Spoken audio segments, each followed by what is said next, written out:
What's up everybody, Coach Mills here coming at you with a brand new Valorant video, and in this video we gotta break down some absolutely crazy things. First off, we got a Mixwell interview with Riot Ziegler that is going to tell us all the crazy stuff he has planned, like multiple new maps and potentially agent bans. We gotta talk about all that and secret agent buffs that have actually been sewn into patch 1.11 that no one really knew about, and much more. So make sure you watch it to the end so you don't miss out on a single bit of all this crazy news, and go check out the GameLeap website right now if you want in-depth Radiant VOD reviews, advanced tips and tricks, map guides, weapon guides, and much more. We got it all at the GameLeap website, so go check it out in the links down below. But without further ado, let's jump into the video. Now, the first thing that we gotta break down is an interview from G2 Mixwell. He had an interview with Riot game director Joe Ziegler, and we really want to break down all the crazy stuff that he said here because it shines some light on some really crazy things like multiple new maps. So let's just jump right into it. Now, the first question that Mixwell asked Joe was actually a pretty simple one. He asked, how many maps are you planning to have in competitive? And the answer was actually very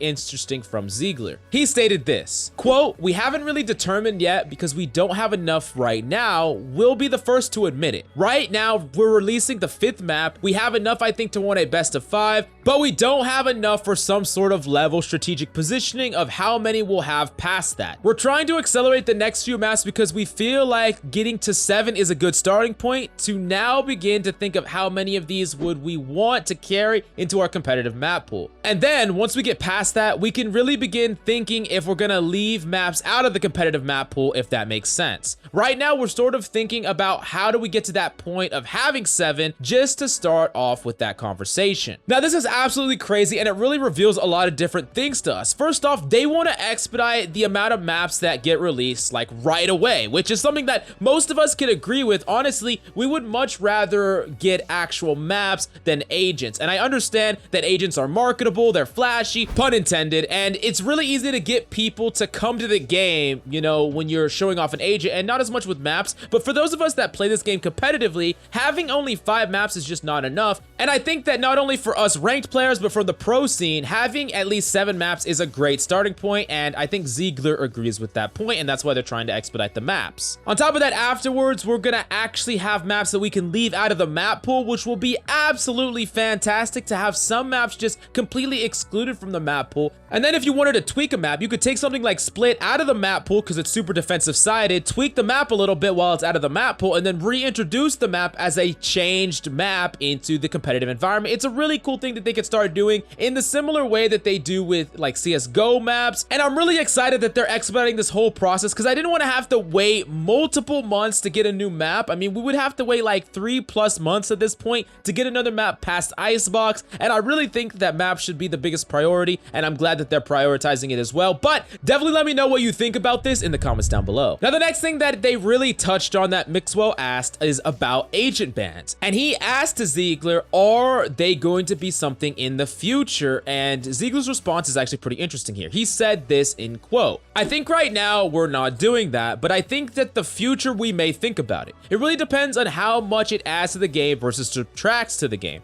It is more interesting to keep it 0 bans and have really everyone think about who the other side is picking and who we want to pick to counter that, or who we want to pick to think about how to restrict that. Or is it better to think about how we restrict the overall pool and make it so players have to adapt to scenarios on their end, basically from their meta choices? Those decisions I think are hard to tell when we have only 14 characters in the game, but as we're sort of growing into the future, definitely as we get more characters, it's definitely gonna be one of those conversation points where it's like, should we put in banning? Should we put in the way for teams to influence one another? Having said that though, I think we're learning a lot from how they handle it right now in some of these Asian tournaments. So we're always thinking about new ways to, you know, learn from those things to think about new ways of handling the scene," end quote. Now, right now, of course, we're in the infancy of how many agents there are in the game, but you can imagine quickly at the rate that they're going when there's, you know, 20, 30, 40 agents in the game, and bans would make a lot more sense, kind of like they do in a lot of MOBAs like League of Legends and Dota. Now, the big contention that he's talking about here is whether or not there should be like bans that are instituted by Riot themselves, where they put a ban in place and maybe that ban is for an entire competitive season or different things like that, where some characters are just going to be banned and the pro meta adapts to that so they can artificially like mix up the meta and constantly keep it spicy and changing all the time. Or Or should they allow bans for the other team gets to pick that in the game, kind of like we said we see from League of Legends and Dota? Now, these are two different interesting philosophies, and I'm sure they're going to try out different things, but really, it's interesting that they're already talking about this, because I never really thought that Valorant would have this system, but I really want to know your opinion about it in the comments down below. Do you think that a ban system should exist in a game like this at all? Do you think that Riot should constantly mix up what characters are banned for everybody? Or do you think that a system like this should just never exist in the game? I really want to know your feedback about all of that in the comments down below. Now, the next thing that we really got to break down are secret agent buffs that were instituted in patch 1.11 that are not bugs. They're legitimate actual changes to Breach in particular that they never really stated in the patch notes. So it's kind of absolutely crazy. The first thing is the fault line charges 20% faster, which is just a straight up buff. You get to use your fault line quicker, and that's very strange for like a straight up, not quality of life, but like a straight up buff is now in the game out of nowhere. So Breach got another buff on top of that. We already talked about how he was S tier before the changes, and the changes in 1.11 plus even more buffs in here, Breach is gonna be pretty damn strong. Now on top of that, his Rolling Thunder casts 8 meters away from him now, and his fault line casts 8 meters away from him now. This is just the activation distance starts further away, which is gonna be just like a quality of life change. Gonna be a lot easier for him to set up these plays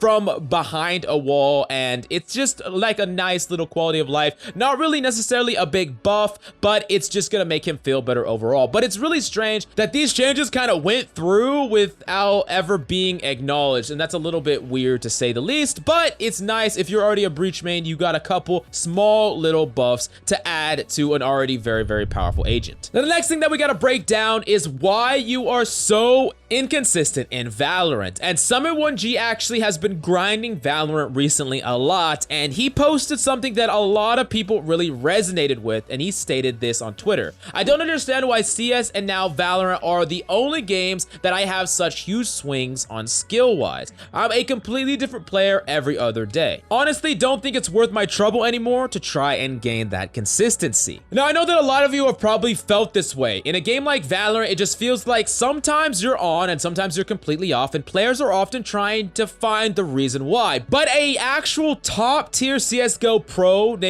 Liege actually responded to this in the comments down below, and after reading this, this really touches on one of the biggest reasons why you're probably inconsistent, and it really clarifies some things that we all need to work on. He starts off by saying this: maybe you need to try to study some team play things that you can rely on in game, so if you're a little off aim-wise one day, you won't be hit as hard. I think that's the main key to consistency in CS/Valorant. He then goes on to clarify this later on, and he says, and I think to go with that, not just team plays, but the exact fights that people are going for and consistency getting kills with. It's a smaller thing, but you might just be going for fights that require too much individuality or rely on heroics too much. Now, honestly, this really touches on two things that I think are absolutely paramount for players to understand no matter what rank you are in the game of Valorant. You cannot always just straight up 1v1 an enemy and win based on aim every single time. You see, aim is a huge component in Valorant. However, as you start to climb in rank, you're going to go up against better and better aimers as well. And when you're at the top level, it's more about consistency and making sure that every single engagement is one that you're automatically favored in, not necessarily one that you're just aiming better than your opponent. I think this is a big rut that players get into, that instead of setting up unfair engagement, where they're engaging an enemy that they have some systematic advantage in, whether that's setting up a paranoia beforehand, or they're fighting enemies when they have some sort of on-paper advantage that allows the kills to be easy. You see, as you play the game more and more, you're gonna come up into scenarios where you have to 100% hit these really difficult shots to win, and if you can, you'll win the duel, and if you don't, you'll lose the duel, and some players will just keep grinding and grinding their mechanical skill until they get these every single time. But this is a CSGO pro that's stating that you cannot hit all your shots all the time. If you're always trying to go for, quote, heroics too much, and you're focusing on that individuality, trying to make these plays by yourself, trying to make these plays with gunplay alone, maybe sometimes you're gonna pull these plays off and they're gonna work for you, but other times you're not, and then you're gonna have really swingy gameplay and really swingy games. Even more so than in CS, in Valorant in particular, you have so much control over your engagements, and you don't have to just rely on gunplay all the time, because the truth of the matter is, it's it's impossible to be 100% consistent with your gunplay 100% of the time. But the decisions you're making and the engagements you're setting up, that is something that you can always have control over, and you can become an incredibly consistent player. But improving your game sense is only a click away by going to the GameLeap.com website in the comments down below, where we have in-depth psychological game sense and positioning guides so that you can set up favorable engagements all over the place. Do yourself a favor and go check it out in the links down below, and you'll easily climb the ranks. But that's all we got for you today. Thanks so much for coming by. That's all I got for you today. I'm Coach Mills, and of course, until next time.